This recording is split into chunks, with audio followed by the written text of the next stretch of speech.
2026년 대한민국 경제는 거대한 변곡점을 지나고 있습니다. 최근 뉴스를 켜면 이런 말들이 계속 나오죠. 자영업자 폐업률 역대 최고, 제2의 IMF급 환율 상승. 실제로 주변만 봐도 그렇습니다. 동네 식당과 카페는 폐업 공지가 붙고 장사는 되는데도 인건비와 임대료를 못 버텨 정리하는 경우가 늘고 있죠. 이는 자영업 폐업률이 계속 높아지는 이유이기도 합니다. 하지만 이상한 점이 있습니다. 한쪽에서는 곡소리가 나는데 같은 시기 주식시장에서는 AI, 반도체, 방산 같은 산업의 주가가 크게 오르고 있고 관련 기업들은 오히려 지금이 기회라고 말합니다. 왜 이런 일이 생길까요? 돈이 완전히 사라지는 것이 아니라 돈이 움직이고 있는 중이기 때문입니다. 예전처럼 잘 벌던 산업에서 돈이 빠져나오고 앞으로 성장 가능성이 높은 쪽으로 자금이 몰리고 있는 거죠. 그래서 지금 이 시기는 누군가에게는 정말 힘든 위기이지만 다른 누군가에게는 크게 성장하는 시기가 되기도 합니다.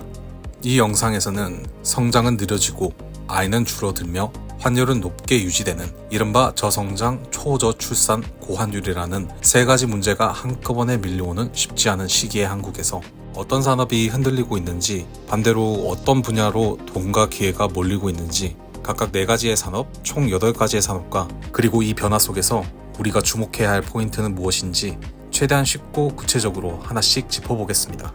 지능산업 첫 번째는 공교육 및 학원업입니다. 2026년 현재 대한민국 교육산업의 근간이 흔들리는 가장 큰 이유는 분명합니다. 아이 자체가 줄어들고 있기 때문입니다. 2026년 기준 대한민국의 합계 출산율은 0.75명으로 출생아 수가 2000년대 초반 대비 절반 이하로 줄어 학령 인구가 급감하고 있습니다. 아이를 낳지 않으니 자연스럽게 학교에 다닐 학생도 줄어들 수밖에 없습니다. 교육부의 초중고 학생 수 추계에 따르면 학령 인구는 2024년 520만 명 수준에서 2031년 380만 명대까지 감소할 것으로 전망됩니다.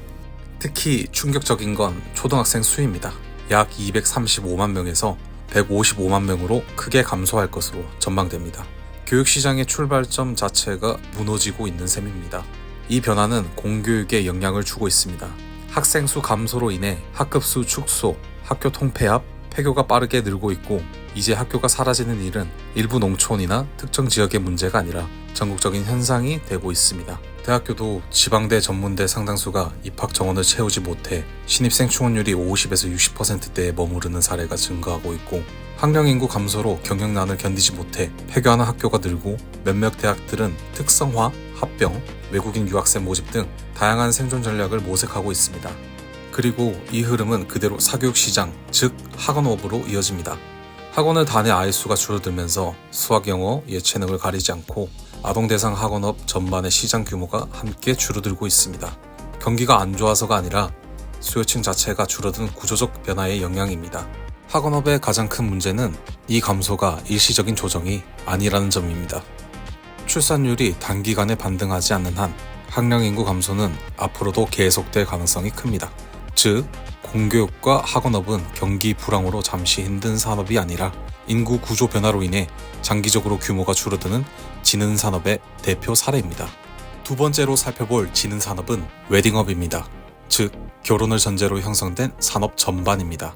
2026년 현재 웨딩 산업이 흔들리는 이유는 단순히 젊은 사람들이 결혼을 미루기 때문만은 아닙니다. 결혼을 선택하는 인구 자체가 구조적으로 줄어들고 있기 때문입니다. 2024년 3월 보도에 따르면 국세 통계 포털 기준 국내 영업 중인 예식장은 2017년 1032곳에서 2023년 말 733곳으로 줄어 6년 사이 299곳 약 29%가 사라졌고 감소 원인으로는 결혼 건수 자체의 감소가 가장 크게 지목되며 2017년 26만 건을 넘던 혼인 건수가 2022년 19만 건대로 내려앉았다는 통계가 나왔습니다. 이 수치는 경기 변동에 따라 흔들리는 지표가 아니라 장기간에 걸쳐 지속적으로 하락해온 추세입니다. 즉, 경기가 좋아지면 다시 결혼이 늘 것이라고 보기는 어려운 상황입니다. 이 배경에는 몇 가지 구조적인 요인이 있습니다. 첫째, 결혼 정년기 인구 자체의 감소입니다. 저출산의 영향으로 20에서 30대 청년 인구가 빠르게 줄고 있고 결혼을 할 수 있는 모수 자체가 축소되고 있습니다. 둘째, 결혼 비용에 대한 부담입니다. 주거비, 전월세 가격, 혼수 비용, 예식 비용까지 결혼은 여전히 개인에게 매우 큰 경제적 결정을 요구합니다. 특히 수도권을 중심으로 결혼은 주거 마련이라는 인식이 강해 결혼 자체를 포기하거나 무기한 미루는 선택이 늘고 있습니다. 셋째, 국가 정책의 한계입니다. 정부는 결혼 및 출산 장려를 위해 각종 지원금, 대출, 세제 혜택을 내놓고 있지만 현재의 정책들만으로는 결혼을 망설이는 사람들의 선택을 바꾸기에는 정책 효과가 제한적이라는 평가가 많습니다. 넷째, 결혼에 대한 사회적 인식 변화입니다. 과거의 결혼이 성인이 되면 자연스럽게 거쳐야 하는 과정이었다면 지금은 선택 가능한 여러 라이프 스타일 중 하나로 바뀌었습니다. 비혼, 동거, 1인 가구에 대한 사회적 수용도가 높아지면서 결혼을 하지 않아도 사회적으로 큰 불이익을 받지 않는 환경이 형성된 것도 혼인 감소에 영향을 주고 있습니다. 이러한 변화는 그대로 웨딩 산업 전반에 직격탄이 되고 있습니다. 결혼 건수 자체가 줄어들면서 예식장, 드레스샵, 스튜디오, 메이크업, 예물 등 연관 산업 전반의 수요가 동시에 줄고 있습니다. 특히 타격이 큰 곳은 대규모 예식장을 전제로 한 웨딩홀 산업으로 주말마다 여러 팀을 소화하던 구조가 무너지면서 가동률이 급격히 떨어지고 그 결과 폐업이나 업종 전환이 빠르게 늘고 있습니다. 또한 결혼을 하더라도 과거처럼 풀패키지 웨딩을 선택하기보다는 소규모 결혼식, 스몰 웨딩으로 대체하는 경우가 많아지면서 결혼 한 건당 소비 금액 자체도 감소하고 있습니다. 다만 여기서 한 가지 포인트는 프리미엄 웨딩 수요는 집중, 상승되는 현상이 보인다는 점입니다. 예를 들어 서울의 한 대형 호텔은 2024년 기준 결혼식 예약 건수가 2018년 대비 2.4배 수준으로 늘었다고 소개되며 웨딩업 전반적인 시장은 줄어들지만 프리미엄 맞춤형 웨딩은 수요가 집중되어 양극화가 되는 점도 짚고 넘어가면 좋을 것 같습니다. 세 번째로 살펴볼 지능 산업은 자영업, 그 중에서도 동네 음식점을 중심으로 한 외식업입니다. 2026년 현재 동네에서 오래 장사하던 음식점들이 하나둘씩 문을 닫고 있습니다. 문제는 이 폐업이 특정 업주의 실패가 아니라 구조적인 한계에 도달했기 때문이라는 점입니다. 10년 넘게 백반집을 운영하던 박 사장님은 고환율이 장기화되면서 밀가루, 식용유, 고기 같은 수입 의존도가 높은 식자재 가격이 상승하여 같은 메뉴를 팔아도 원가 부담은 과거와 비교할 수 없을 만큼 커졌습니다. 여기에 인건비 부담이 겹쳤습니다. 서빙 아르바이트를 구하려 해도 시급 15,000원 이상을 요구받거나 아예 지원자가 없는 경우도 흔해졌습니다. 사람을 쓰지 않으면 장사가 안 되고 사람을 쓰면 남는 게 없는 구조가 된 겁니다. 결국 선택지는 하나뿐이었습니다. 메뉴 가격 인상. 어쩔 수 없이 김치찌개 한 그릇에 12,000원을 책정했지만 그 순간부터 단골들의 발길은 눈에 띄게 줄었습니다. 소비자 역시 외식 물가 상승에 피로감을 느끼고 있었기 때문입니다. 문제는 여기서 끝나지 않습니다. 배달을 하지 않으면 매출이 줄고 배달을 하면 플랫폼 수수료가 매출의 약 30%를 차지합니다. 광고비, 중개수수료, 배달비까지 포함하면 많이 팔수록 오히려 손해가 나는 이른바 팔수록 적자 구조가 고착되었습니다. 즉 지금의 외식 자영업은 장사가 안 돼서 망하는 단계가 아니라 장사를 해도 이익이 남지 않는 단계에 들어섰습니다. 이 변화는 개인의 운영 능력 문제가 아닌 고환율로 인한 원가 상승, 최저임금과 인건비 구조 변화, 배달 플랫폼 중심의 유통 구조, 그리고 외식 소비 감소가 동시에 작용한 결과입니다. 외식은 우리 삶에 있어서 필수 소비가 아닌 물가 부담이 커질수록 집밥이나 간편식 등 줄일 수 있는 지출이기에 동네 음식점과 소규모 자영업은 대형 프랜차이즈나 자본력을 가진 업체와의 경쟁에서 점점 불리한 위치에 놓이고 있습니다. 네 번째로 살펴볼 지능 산업은 수입 유통업입니다. 해외에서 제품을 들여와 국내에 판매하는 구조를 가진 산업 전반을 말합니다. 수입 유통업은 고환율이 지속되면 가장 큰 타격을 받는 산업군이라고 생각합니다. 현재 1,500원 가까이 오른 환율이 높게 유지되면서 같은 물건을 들여오더라도 수입 원가는 과거보다 크게 상승했습니다. 문제는 상승한 원가를 그대로 소비자 가격에 전가하기 어렵다는 점입니다. 환율과 한국의 성장률이 같이 높아지는 상황이라면 그나마 괜찮겠지만 고환율과 저성장을 보이고 있는 지금은 소비자들이 이미 물가 상승에 피로감을 느끼고 있고 조그만 가격이 오르면 구매를 미루거나 대체 상품으로 이동합니다. 그 결과 수입, 유통업체들은 마진을 줄여 버티거나 아예 손해를 감수하고 물량을 소화하는 선택을 하게 됩니다. 여기에 물류 비용과 운영 비용도 함께 올라갔습니다. 해상 운임, 창고 비용, 인건비, 광고비까지 유통 전반의 고정비가 상승하면서 수익 구조는 더 빠르게 악화되고 있습니다. 또 하나의 변화는 유통 구조 자체의 변화입니다. 과거에는 수입사, 도매, 소매로 이어지는 단계별 유통 구조가 일반적이었지만 지금은 제조사 직판, 글로벌 플랫폼 직구, 테무나 알리와 같은 해외 브랜드의 국내 직진출이 빠르게 늘고 있습니다. 이 과정에서 전통적인 수입 유통사의 역할은 줄어들고 가장 먼저 압박을 받고 있습니다.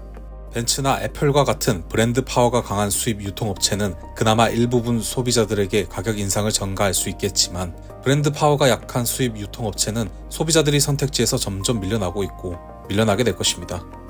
그럼 반대로 2026년 전망이 좋은 산업들도 알아보겠습니다. 첫 번째 산업은 수출 산업 중 K방산 산업입니다.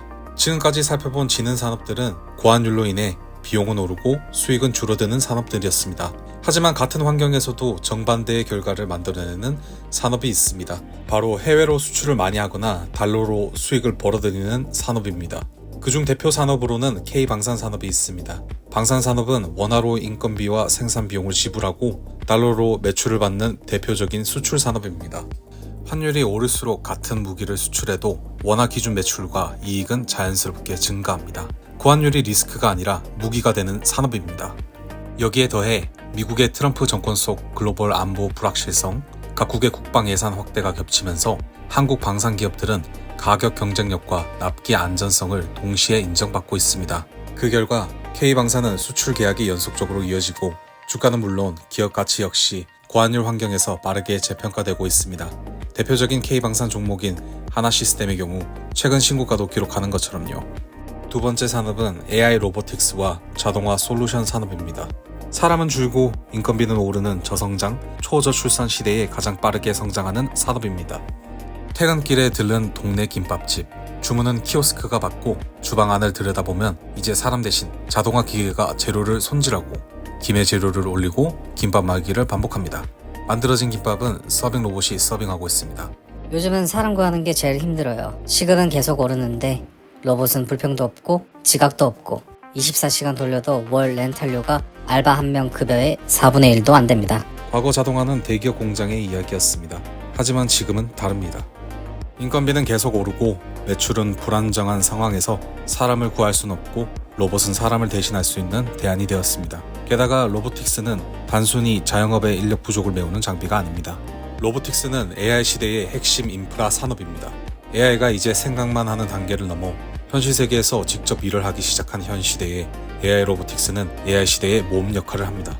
지금까지의 AI는 글을 쓰고 이미지를 만들고 데이터를 분석하는 디지털 공간에 머물러 있었다면 현실 경제의 대부분을 담당하는 물리적 노동의 분야까지 확장되고 있습니다. 음식을 만들고 물건을 옮기고 제품을 조립하고 시설을 관리하고 나아가 집안 살림까지 AI 기술이 빠르게 발전함과 동시에 로보틱스 산업이 폭발적으로 성장하고 있는 이유입니다. 자영업을 넘어 물류센터 무인화, 스마트 공장, 건설 자동화, 병원 수술 보조 로봇, 요양 및 돌봄 로봇, 국방 및 재난 대응 로봇 등 큰 시장에서 부각을 나타낼 것입니다. 세 번째 뜨는 산업은 당연하게도 시니어 케어와 웰니스 테크 산업입니다. 늙어가는 사회가 만들어낸 가장 확실한 성장 시장입니다. 지금까지 우리는 아이와 젊은 층이 줄어들며 사라지는 산업을 봤습니다. 하지만 동시에 정반대 방향으로 커지는 시장도 존재합니다. 바로 시니어 케어와 웰니스 테크 산업입니다. 아이를 낳지 않는 사회는 곧 늙어가는 사회입니다. 그리고 이 흐름은 어떤 정책으로도 단기간에 되돌릴 수 없습니다. 대한민국은 이미 초고령 사회에 진입했고 행정안전부의 통계에 따르면 2025년 기준 65세 이상 인구는 약 1,084만 명으로 전체 인구의 21.21%를 차지해 국민 5명 중 1명 이상이 노인인 사회의 수준에 도달했습니다. 통계청 장래 인구 추계에는 고령 인구 비중이 2036년 30%를 넘고 2050년에는 40% 수준에 이를 것으로 예상되어 국민 10명 중 4명이 65세 이상이 되는 사회가 오게 될 것입니다. 과거에는 노인 돌봄의 상당 부분을 가족과 자녀층이 맡아왔습니다. 하지만 지금은 다릅니다. 1인 가구 증가, 맞벌이 가구 확대, 자녀수 감소, 지역 공동체 붕괴 등 이로 인해 가족 중심 돌봄 시스템은 현실적으로 작동하기 어려워졌습니다. 결국 시니어층 돌봄은 개인의 문제가 아닌 사회와 산업의 영역으로 넘어오고 있습니다. 이 변화의 중심에 시니어 케어 산업이 있습니다. 문제는 단순합니다. 노인을 돌볼 사람이 부족합니다. 여기서 등장하는 것이 기술 기반 케어, 즉 웰니스 테크입니다. AI 건강 모니터링, 웨어러블 헬스 기기, 원격 진료 및 관리, 낙상 감지 센서, 치매 관리 솔루션, 요양 및 돌봄 로봇 등 케어는 사람의 손에만 의존하면 안 되며 기술이 일부를 대체하고 보완하는 시대가 왔습니다. 포인트는 시니어 세대는 건강과 안전에는 지출을 줄이지 않는 소비층이며 이 점이 이 산업을 더 강력하게 만듭니다.